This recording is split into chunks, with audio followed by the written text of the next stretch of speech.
আজকে রান্না হবে সাজনা দিয়ে ডাউল দিয়ে সাজনা রান্না করব।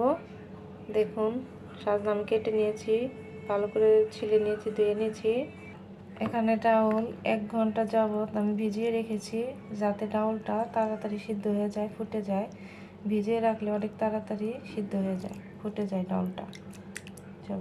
আমি চুলা জ্বালিয়ে দিয়েছি, পেঁয়াজ কাঁচামরিচ দিয়ে দিলাম। এরপর তেলটা দিয়ে দিচ্ছি, একটু ভেজে নিতেছি। রসুন বাটা, আদা বাটা,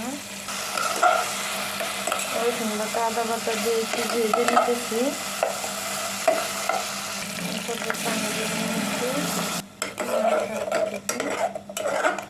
নাড়াচাড়া দিচ্ছি। 1 চামচ জিরে গুঁড়া, 1 চামচ আর একটু দিয়ে দিলাম ধনিয়া গুঁড়া দিলাম, হলুদ দিয়ে দিলাম, লবণ আর একটু কষিয়ে নিচ্ছি। আমি একটা টমেটো কেটে রেখেছিলাম, টমেটোটা দিয়ে দিচ্ছি, একটু পানি দিয়ে দিলাম,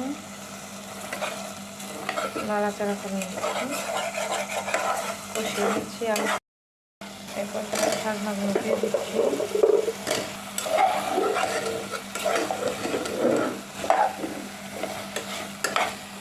এরপর আর একটু পানি দিয়ে দিচ্ছি।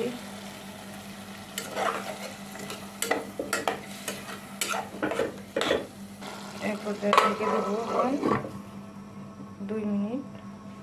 এখন একটু খুলে দিলাম, নাড়াচাড়া করে দিব। পানিটা শুকিয়ে আসছে, আর একটু পানি দিয়ে দিচ্ছি সাজনা সিদ্ধ হওয়ার জন্য। আবার ঢাকনা দিয়ে রাখলাম 2 মিনিট পর, 3 মিনিট পর খুলবো। 2 মিনিট পর চলে আসলাম, আমার সাজনাটা সিদ্ধ হয়ে আসছে। দেখুন, সিদ্ধ হয়ে আসছে, দেখি সিদ্ধ হয়ে গেছে। হ্যাঁ, সিদ্ধ হয়ে গেছে। এখন ডাউলটা আমি ধুয়ে রেখেছি, এই ডাউলটা দিয়ে দিব। এই যে দেওয়া শেষ, আমি পনির করে দিচ্ছি।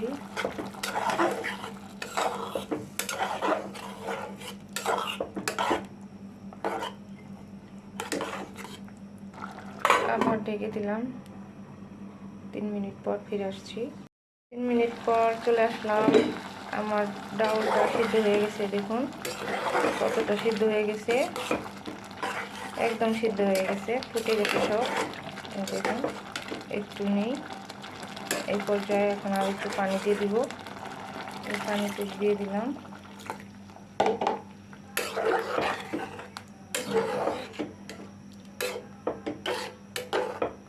পানিতে দিয়ে দিলাম।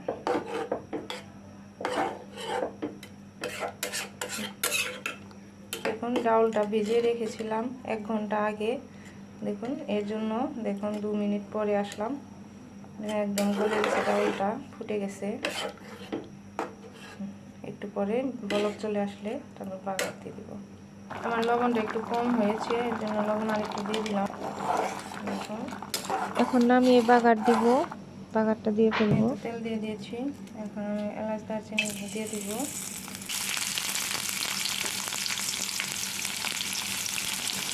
এখন রসুন পেঁয়াজ এগুলো দিয়ে দিলাম। জিরে দিয়ে দিলাম, জিরে দানা ভাজা হয়ে গেছে। একটু আমার ভাজাটা হয়ে গেছে, এখন ডালের ভিতরে দিয়ে দিব।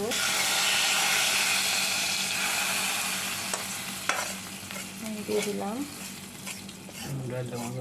দেখুন আমার হাজবেন্ড বলতেছে ডাউলটা আজকে খুব মজা হবে, ওর কাছে খুবই ভালো লাগে, আজকে তো আরো ভালো মজা লাগবে এই কথা বলতেছে। খুবই মজা লাগে ডাউলটা, এর জন্য জিরে আর একটু বেশি দিতে বললো। এখন হয়ে গেছে, এই পর্যায়ে আমি ধনে পাতা দিয়ে দিব।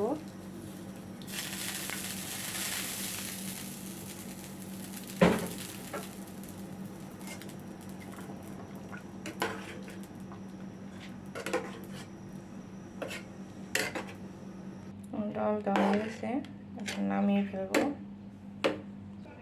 দেখুন আমার ডাউলটা হয়ে গেছে। এই ডাউলটা পরোটা দিয়ে, রুটি দিয়ে খুবই টেস্টি, খুবই মজা। একদিন এভাবে রান্না করে খেয়ে দেখবেন। আর আমি ধনিয়া পাতা এটা লাস্ট টাইমে দিলাম। এটা মজার, দেখুন আমার ডাউলের কালারটা কতটা সুন্দর হয়েছে, দেখুন কত লোভনীয়। দেখুন এই রান্নাটা খুবই মজা লাগে, আমার হাজবেন্ডকেও এই রান্নাটা খুবই প্রিয়। কদিন যাবত এই সাজনাটা এনে রাখছে, আমি রান্না করি না, আজকে ডাউল দিয়ে রান্না করে দিলাম। হাজবেন্ডের খুবই পছন্দ এই রান্নাটা, খুবই ভালো লাগে। আসসালামু আলাইকুম।